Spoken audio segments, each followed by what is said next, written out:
হঠাৎ রাতে উত্তাল ঢাকা বিশ্ববিদ্যালয় ক্যাম্পাস এলাকা। হাজী মোহাম্মদ মহসিন হল সংসদের সংস্কৃতি সম্পাদকের ওপর শাহবাগে হামলার ঘটনার বিচার দাবিতে হল সংসদের ব্যানার টানানোকে কেন্দ্র করে মুখোমুখি অবস্থান নেয় হল সংসদ ও ছাত্রদলের নেতাকর্মীরা।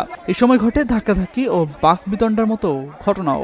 এতে আহত হন এক শিক্ষার্থী। মঙ্গলবার রাতে ঘটে এমনই ঘটনা। জানা গেছে, গেল সোমবার মহসিন হলের সাংস্কৃতিক সম্পাদক সাংবাদিক মোহাম্মদ জুলহাসকে শাহবাগে মারধরের ঘটনায় হল ছাত্রদলের যুগ্ম আহ্বায়ক সাজ্জাদ হোসেন রবিনকে হামলাকারী হিসেবে উল্লেখ করে তার ছবি সংবলিত ব্যানার টানানো হয়। ব্যানারটিতে হামলার দৃশ্যের ছবিও ছিল। পরে হল ছাত্রদল তা সরিয়ে ফেললে মঙ্গলবার পুনরায় একই ব্যানার টানায় হল সংসদ।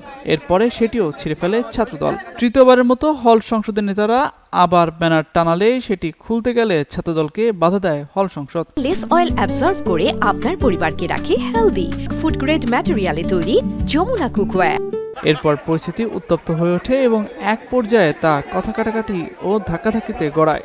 হল সংসদের ভিপি সাদেক শিকদার বলেন, অনাকাঙ্ক্ষিত এই ঘটনার সূত্রপাত রোববার এবং তারও আগে 23 এপ্রিল। সেদিন হল সংসদের সংস্কৃতি সম্পাদক জুলহাসের উপর হামলা করা হয়। এরপর গণতান্ত্রিকভাবে বিচারের দাবিতে ব্যানার টানানো হয়, কিন্তু তারা তা সহ্য করতে পারেনি এবং রাতের আধারে ব্যানার খুলে আগুনে পুড়িয়ে দেয়।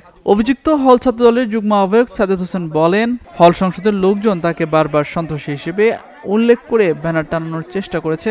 তার বিরুদ্ধে এমন আচরণের কারণেই উত্তেজনার সৃষ্টি হয়েছে বলে মন্তব্য করেন তিনি। সেদিনের হামলায় তিনি ছিলেন না বলেও দাবি ছাত্রদলের এই নেতার।